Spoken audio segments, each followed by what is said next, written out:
ஓம் சாந்தி. இன்றைய முரளி 20-3-2025 காலை முரளி பாப்தாதா மதுபன். இனிமையான குழந்தைகளே, இந்த பழைய உலகில் அல்பகால ஒரு நொடிக்கான சுகமே உள்ளது. இது உடன் வராது. தங்களுடன் அழிவற்ற ஞான ரத்தினங்களே உடன் வரும். கேள்வி: தந்தையினுடைய படிப்பில் எந்த ஒரு கல்வி கற்பிக்கப்படுவது இல்லை. பதில்: பூதங்கள் சம்பந்தமான கல்வி, மற்றவர்களின் எண்ணங்களை ஆராய்வது, அதாவது தெரிந்து கொள்வது, இது பூதங்களின் கல்வியாகும். உங்களுக்கு இந்த கல்வி கற்பிக்கப்படுவது இல்லை. பாபா மனதில் உள்ள எண்ணங்களை அறிபவர் அல்ல. அவர் எல்லாம் அறிந்தவர், அதாவது ஞானம் நிறைந்தவர். தந்தை வருவதே உங்களுக்கு ஆன்மீக கல்வி கற்பிப்பதற்காக. இந்த கல்வியின் மூலம் உங்களுக்கு 21 பிறவிகளுக்கான ராஜ பதவி கிடைக்கின்றது. ஓம் சாந்தி. ஆத்மாக்களும் பரமாத்மாவும் நீண்ட காலமாக பிரிந்துள்ளனர் என பாரதத்தில் உள்ளவர்கள் பாடுகின்றனர். ஆத்மாக்களாகிய நமக்கு பரமபிதா பரமாத்மா ராஜயோகத்தை கற்றுத்தருகிறார் என்பதை குழந்தைகள் அறிந்துள்ளனர். தன்னை பற்றிய அறிமுகத்தை கூறுவதோடு படைப்பின் முதல் இடை கடை பற்றியும் விளக்குகின்றார். சிலர் உறுதியான நிச்சய புத்தி உள்ளவர்களாகவும் ஒரு சிலர் குறைவாக புரிந்து கொள்வதாகவும் வரிசை கிரமம் என்று உள்ளது அல்லவா? வாழ்ந்து கொண்டிருக்கின்ற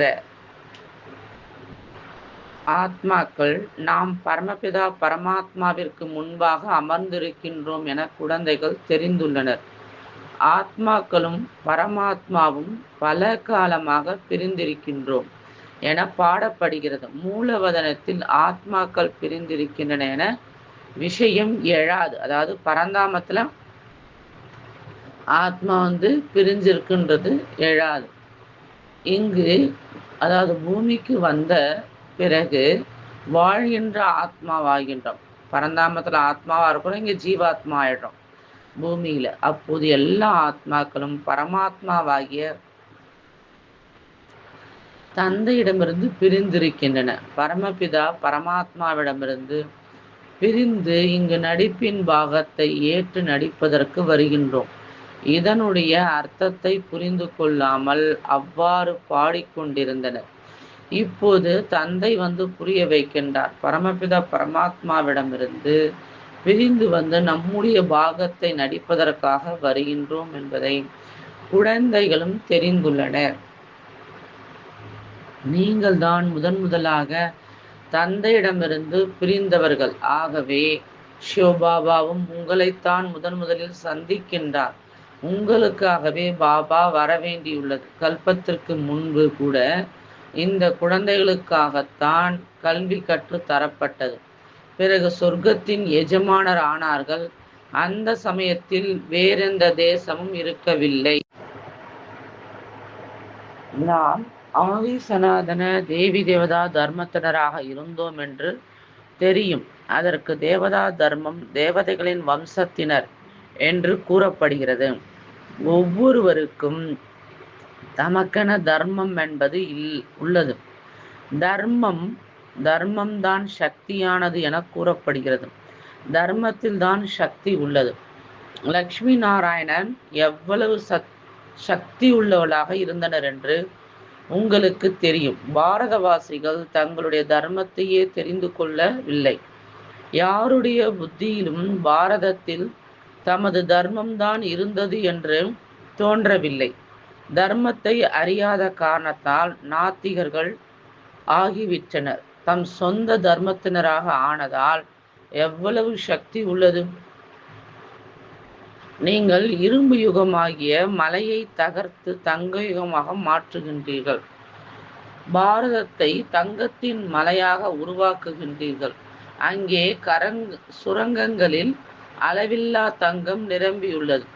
தங்கத்தின் மலையாகிறது. பிறகு அது திறந்து கொள்கிறது. தங்கத்தை வெட்டி எடுத்து தங்க கற்களாக்கப்படுகிறது. மாளிகைகள் பெரிய தங்க கற்களால் கட்டப்படும். மாயா மச்சந்தர் என்ற கதையை கூட காண்பிக்கிறார்கள். ஆனால் அவை அனைத்தும் கதைகள். நான் அவற்றின் சாரத்தை கூறுகின்றேன் என்று தந்தை கூறுகின்றார். தியானத்தில் இருந்தபோது நாங்கள் பை நிறைய எடுத்துச் சென்றதை கண்டோம். ஆனால் கீழே இறங்கிய பின் ஒன்றுமே இல்லை என்று காண்பிக்கின்றனர். அதுபோலத்தான் உங்களுடையதும் ஆகிறது. இதற்கு தெய்வீக திருஷ்டி எனப்படுகிறது. இவற்றை மனதில் கொள்ளாதீர்கள். கண்மூடித்தனமான பக்தி நிறைய பேர் செய்கின்றனர். பக்தி மாலை வேறு, ஞான மாலை வேறு. ருத்ர மாலை, விஷ்ணு மாலை, பிறகு பக்தி மாலை. இப்பொழுது ராஜ பதவிக்காக படித்து கொண்டிருக்கிறீர்கள். உங்களுடைய புத்தியின் தொடர்பு ஆசிரியரோடும் ராஜ்யத்தோடும் ஈடுபட்டிருக்கிறது. எப்படி கல்லூரியில் படிக்கும்போது புத்தி ஆசிரியரின் தொடர்பில் உள்ளதும், அதுபோல பாரிஸ்டர் தான் படித்து மற்றவளை தனக்கு சமமாக உருவாக்குகிறார். ஆனால் பாபா தான் அப்படி ஆவதில்லை. அதாவது ராஜாவாக அவர் ஆகிறது கிடையாது, நம்மளதான் ஆக்குறார். இதுதான் இங்கு அதிசயமானது. இது உங்களுடைய ஆன்மீக படிப்பு. உங்களுடைய புத்தியின் தொடர்பு சிவபாபாவோடு உள்ளது. அவரைத்தான் ஞானம் நிறைந்தவர், ஞான கடல் என கூறப்படுகிறது.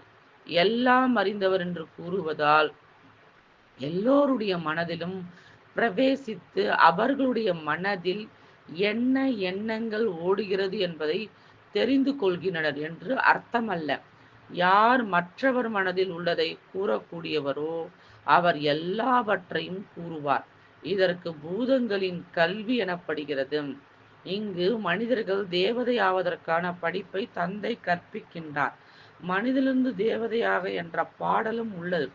குழந்தைகள், நீங்கள் இப்பொழுது பிராமணர்களாகி உள்ளோம், பிறகு தேவதையாக ஆவோம் என்பதை புரிந்துள்ளீர்கள். ஆதி சனாதன தேவி தேவதைகள் தான் பாடப்படுகின்றனர். சாஸ்திரங்களில் எத்தனையோ கதைகளை எழுதிவிட்டனர். இங்கு தந்தையே நேரடியாக வந்து கற்பிக்கின்றார். பகவானுடைய மகா வாக்கியம், பகவான் தான் ஞானக்கடல், சுகக்கடல், சாந்தி கடல். குழந்தைகளாகிய உங்களுக்கு ஆஸ்தி தருகின்றார். இந்த படிப்பு உங்களுடைய 21 பிறவிகளுக்கானது. எனவே எவ்வளவு நல்ல முறையில் படிக்க வேண்டும். இந்த ஆன்மீக படிப்பை தந்தை புதிய உலகை படைப்பதற்காக கல்பத்தில் ஒரு முறை மட்டுமே வந்து கற்பிக்கின்றார். புதிய உலகத்தில் தேவி தேவதைகளுடைய ராஜ்யம் நடந்தது. பிரம்மா மூலமாக ஆதி சனாதன தேவி தேவதைகளுடைய ராஜ்யம் நடந்தது. பிரம்மா மூலமாக ஆதி சனாதன தேவி தேவதையின் தர்மத்தை நான் ஸ்தாபனை செய்கிறேன் என்று தந்தை கூறுகின்றார். இந்த தர்மம் இருந்தபோது வேறெந்த தர்மமும் ஏன் இருக்கவில்லை. இப்போது மற்ற எல்லா தர்மங்களும் உள்ளன. ஆகவே பிரம்மா மூலம் ஒரே தர்மம் ஸ்தாபனையாகிறது என்றும் திருமூர்த்தி பற்றியும் புரிய வைக்கிறீர்கள். இப்போது அந்த தர்மம் இல்லை. தேவதைகள் முன்பாக சென்று வழிபடும் போது நாங்கள் எந்த நற்குணமும் இல்லாமல் இருக்கின்றோம், நீங்கள் தான் எங்கள் மீது கருணை காட்ட வேண்டும் என்கிறோம். அப்படி கூறும்போது புத்தி இறைத்தந்தையின் பக்கம்தான் செல்கிறது. அவரைத்தான் கருணை உள்ளம் கொண்டவர் என அழைக்கின்றோம். குழந்தைகளின் அனைத்து துக்கங்களையும் நீக்கி 100% சுகம் தருவதற்காகவே பாபா வருகிறார். எவ்வளவு இரக்கம் காட்டுகிறார். பாபாவிடம் நாம் வந்துவிட்டோம், அவரிடமிருந்து முழு சுகத்தையும் அடைந்து விட வேண்டும் என நீங்கள் புரிந்துள்ளீர்கள். அதுதான் சுகம் நிறைந்த வசிப்பிடம். இது துக்கம் நிறைந்த உலகம். இந்த சக்கரத்தை நன்றாக புரிந்து கொள்ள வேண்டும். சாந்தி தாமத்தையும் சுகதாமத்தையும் நினைவு செய்வதால் அந்த கடைசி எண்ணங்கள், அதாவது அந்த கடைசி கால எண்ணங்கள் படிதான் நமது நிலை அமையும். சாந்தி தாமத்தை நினைவு செய்தோமானால் சரீரத்திலிருந்து விடுபடும் போது ஆத்மாக்கள் சாந்தி தாமம் சென்றடையும். ஒரு தந்தையை தவிர வேறு யாருடைய நினைவும் வரக்கூடாது. ஒரேடியாக பாதை தெளிவாக இருக்க வேண்டும். ஒரு தந்தையை மட்டும் நினைவு செய்வதனால் உள்ளூர எல்லை கடந்த குஷி ஏற்படும். இந்த பழைய உலகில் அல்பகால ஒரு நொடிக்கான சுகம்தான் உள்ளது. இது கூடவே வரப்போவதில்லை.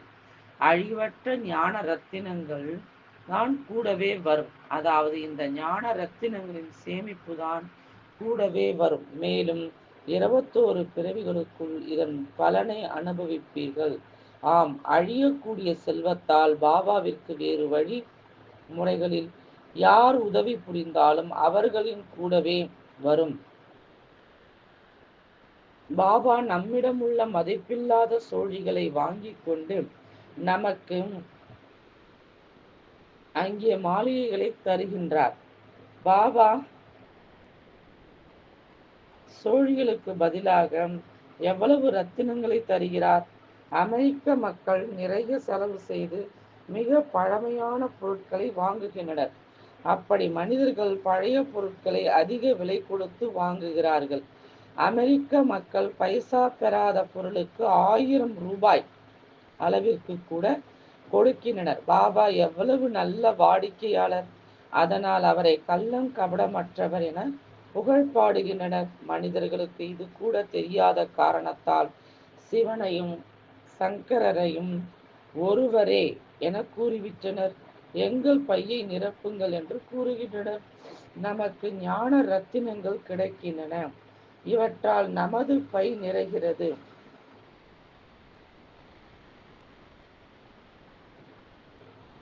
என்று குழந்தைகள் நீங்கள் புரிந்து கொள்கிறீர்கள். இவர்தான் எல்லைக்கு அப்பாற்பட்ட தந்தை. அவர்களோ சங்கர் என்று கூறுவதோடு மட்டுமல்லாமல் ஊமத்தை விதைகளை உண்பதாகவும் போதை தரும் லால்கிரி விஸ்துவின் புகை பிடிப்பதாகவும் கூறுகின்றனர். என்னவெல்லாமோ விஷயங்களை கூறிவிட்டனர். குழந்தைகள், நீங்கள் சத்கதிக்கான படிப்பை படிக்கின்றீர்கள். இந்த படிப்பு தான் முழு அமைதியில் இருப்பதற்கானதாகும். ஊதுபத்தி கொளுத்துகின்றனர், பகட்டு காட்டுகின்றனர். ஆகவேதான் இவர்கள் நம்மிடம் இந்த அளவு சிவஜெயந்தியை ஏன் கொண்டாடுகின்றீர்கள் என கேட்கின்றனர்.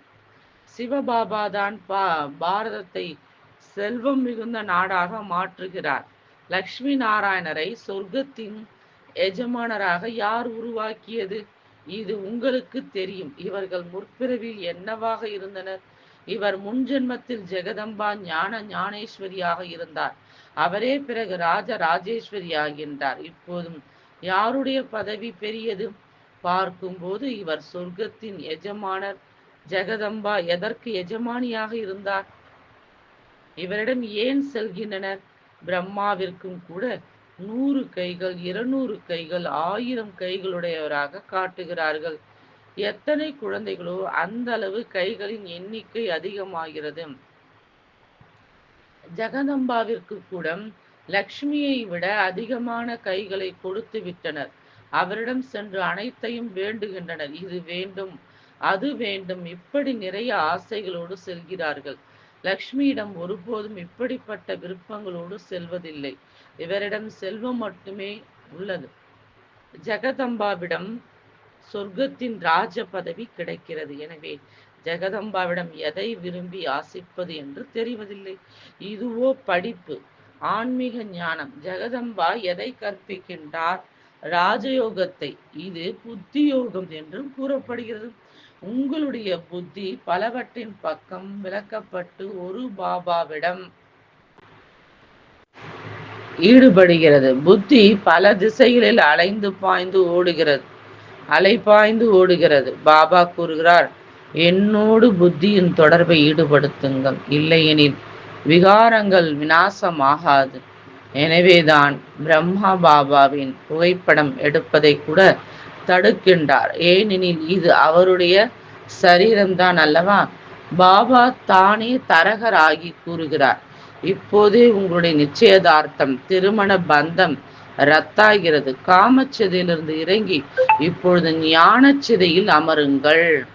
காமச்சிதையிலிருந்து கீழிறங்கவும் தங்களை ஆத்மா என உணர்ந்து தந்தையாகிய என்னை நினைவு செய்யுங்கள். அப்போது விகர்மங்கள் விநாசமாகிவிடும். எந்த ஒரு மனிதனும் இவ்வாறு சொல்ல முடியாது. மனிதர்களை பகவான் என்று கூற முடியாது. அவர் இவரை வந்து கூறுகிறார், நீங்களும் ஆத்மா, மற்றவர்களையும் ஆத்மா என உணருங்கள்.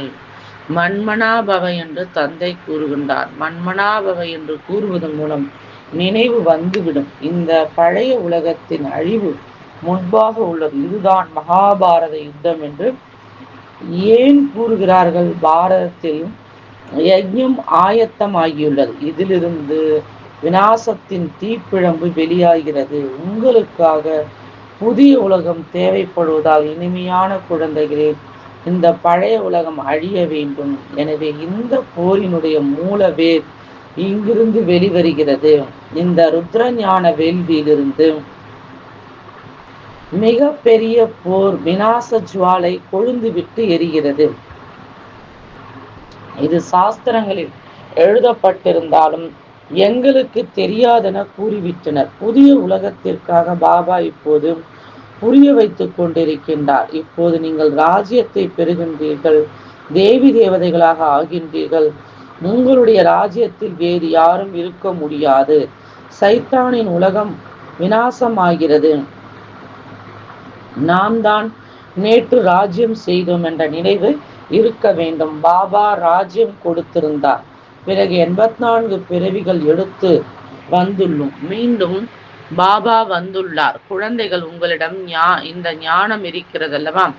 தந்தைதான் இந்த ஞானத்தை அளித்தார். எப்போது தேவதா தர்மத்தின் ஸ்தாபனை ஆகிறதோ பிறகு முழு அசுர உலகம் விநாசம் ஆகிவிடுகிறது. பாபா பிரம்மா மூலம் அனைத்து விஷயங்களையும் புரிய வைக்கிறார். பிரம்மாவும் கூட சிவபாபாவின் குழந்தையே. விஷ்ணுவின் ரகசியத்தை, அதாவது பிரம்மாவிலிருந்து விஷ்ணு, விஷ்ணுவிலிருந்து பிரம்மா ஆகிறார் என்பதை புரிய வைத்தார். இப்போது நாம் பிராமணர்கள், பிறகு தேவதையாகி பிறகு 84 பிறவிகள் எடுப்போம் என்று நீங்களும் புரிந்து கொண்டீர்கள். இந்த ஞானத்தை தருபவர் ஒரு தந்தை தான். எனவே மனிதர்களிடமிருந்து இந்த ஞானம் எப்படி கிடைக்கும்? இதில் புத்திக்கான எல்லா விஷயமும் உள்ளது. மற்ற எல்லா புறங்களிலும் செல்கின்ற புத்தியை நிறுத்தவும். புத்திதான் கெட்டு விடுகிறது. என்னை நினைவு செய்தீர்களானால் விகர்மங்கள் விநாசமாகிவிடும். இல்லற விவகாரங்களில் இருங்கள். இலக்கு மற்றும் லட்சியம் உங்கள் முன் உள்ளது. படித்து நாம் இப்படி ஆவோம் என்பது உங்களுக்கு தெரியும். உங்களுடைய படிப்பு சங்கமிகத்தில் தான். தற்சமயம் நீங்கள் இந்த பக்கமும் இல்லை, அந்த பக்கமும் இல்லை, வெளியில் இருக்கின்றீர்கள்.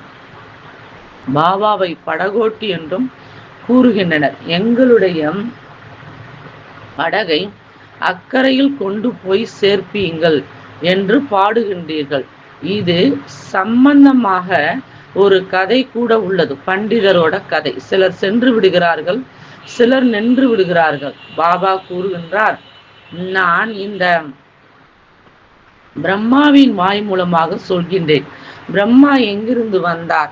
பிரஜாபிதா பிரம்மா அவசியம் இங்கு தேவையல்லவா? நான் இவரை தத்தெடுக்கின்றேன், இவருக்கு பெயரையும் சூட்டுகின்றேன். நீங்கள் கூட பிரம்மா வாய் வம்சாவளி. நீங்கள் கலியுகத்தின் இறுதியில் உள்ளீர்கள், பிறகு சத்யுக ஆரம்பத்தில் செல்வீர்கள். நீங்கள் தான் முதலாக பிரிந்து உங்களுடைய நடிப்பின் பாகத்தை நடிக்க வந்தவர்கள். எங்களுடன் எல்லோருமே இருப்பதாக சொல்ல மாட்டீர்கள் அல்லவா? யார் முழுமையாக 84 பிறவிகள் எடுக்கின்றார்கள் என்று இதன் மூலம் தெரியக்கூடும். ஆனால் இந்த லட்சுமி நாராயணருக்கு உத்தரவாதம் உள்ளது அல்லவா? இவர்களைத்தான் ஷியாம் சுந்தர் என்று பாடுகின்றனர். தேவி தேவதைகள் அழகாக இருந்தனர், கருப்பாக இருந்து வெண்மையாக ஆகின்றனர். கிராமத்தின் சிறுவனாக இருந்து மாறி அழகானவராகின்றார். தற்சமயம் எல்லோரும் ஆண் மற்றும் பெண் சிறுவர்கள். இது எல்லைக்கப்பாற்பட்ட விஷயம். யாருக்கும் அவர்களை தெரியாது. எவ்வளவு நல்ல நல்ல விளக்கங்கள் தரப்படுகின்றன. அனைவருக்குமான மருத்துவர் ஒருவர்தான். அவர்தான் அழிவற்ற சர்ஜன். யோகத்திற்கு அக்னி என்று கூறப்படுகின்றது. ஏனென்றால் யோகத்தால் தான் ஆத்மாவுள்ள கரை நீங்குகிறது. யோக அக்னியால் தமோ பிரதான ஆத்மா சதோ பிரதானமாக ஆகிறது. ஒருவேளை இந்த அக்னி குளிர்ந்து விட்டால் கரை நீங்காது. நினைவுக்குத்தான் யோக அக்னி என்று சொல்லப்படுகிறது. இதனால் விகர்மங்கள் விநாசமாகிறது. உங்களுக்கு எவ்வளவு புரிய வைத்துக் கொண்டிருக்கின்றேன் என்று பாபா சொல்கிறார். தாரணையும் கூட இருக்கிறது தானே நல்லது. மன்மனா பவ, இதில் கலைப்படைந்து விடக்கூடாது. தந்தையை நினைவு செய்வதை கூட மறந்து விடுகிறார்கள். பதிகளுக்கெல்லாம் பதியானவர் உங்களை ஞானத்தால் எந்த அளவு அலங்காரம் செய்கிறார். நிராகாரமான தந்தை கூறுகிறார், மற்ற எல்லாவற்றிலும் இருந்து புத்தியின் தொடர்பை நீக்கி தங்களுடைய தந்தையாகிய என்னை நினைவு செய்யுங்கள். அனைவருக்குமாக தந்தை ஒருவர்தான். இப்பொழுது உங்களுடைய முன்னேறும் கலை, உங்களுடைய உயர்வால் அனைவரும் நலம் என்று சொல்லப்படுகிறது. அனைவருக்கும் நன்மை செய்ய பாபா வந்துள்ளார். ராவணன் அனைவரையும் துர்கதிக்கு இட்டு செல்கிறான். ராமன் அனைவரையும் சத்கதிக்கு அழைத்து செல்கிறார். நல்லது. இனிமையிலும் இனிமையான காணாமல் போய் வெகு காலம் கழித்து கண்டெடுக்கப்பட்ட குழந்தைகளுக்கு தாய் தந்தை பாப்தாதாவின் அன்பு நினைவுகள் மற்றும் காலை வணக்கம். ஆன்மீக குழந்தைகளுக்கு ஆன்மீக தந்தையின் நமஸ்காரம். ஆன்மீக தந்தைக்கு ஆன்மீக குழந்தைகளின் அன்பு நினைவுகளும் நமஸ்காரம். தாரணைக்கான முக்கிய சாரம்.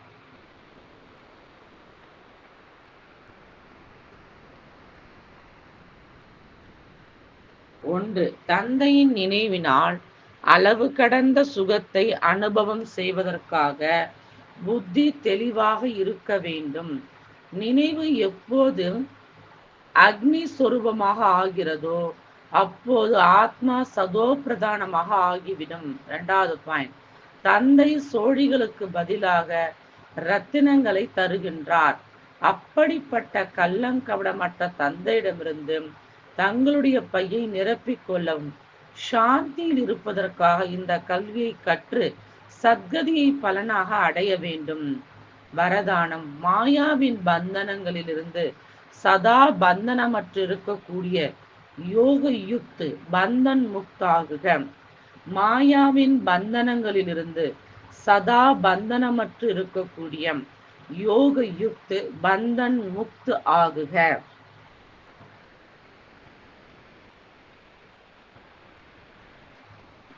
பந்தன முக்தியின் அடையாளம் சதா யோகம் நிறைந்த நிலையாகும்.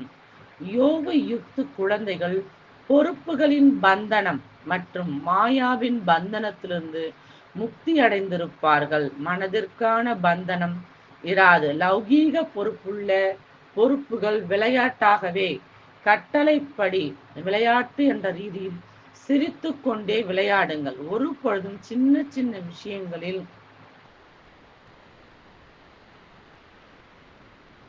கலைப்படைய மாட்டீர்கள். பந்தனம் என நினைத்தால் கஷ்டம் ஏற்படும். என்ன, ஏன் என்ற கேள்வி எழும். ஆனால் பொறுப்பு பாபா இருக்கின்றார், நீங்கள் நிமித்தம். இந்த நினைவின் மூலம் பந்தன் முக்தி ஆகுங்கள். அப்போது யோக யுக்தாகி விடலாம். ஸ்லோகன், செய்பவர் செய்விப்பவர் என்ற நினைவில் அகந்தை மற்றும் அபிமானத்தை அழித்து விடுங்கள். செய்பவர் செய்விப்பவர் என்ற நினைவில் அகந்தை மற்றும் அபிமானத்தை அழித்து விடுங்கள். அச்சா. ஓம் சாந்தி.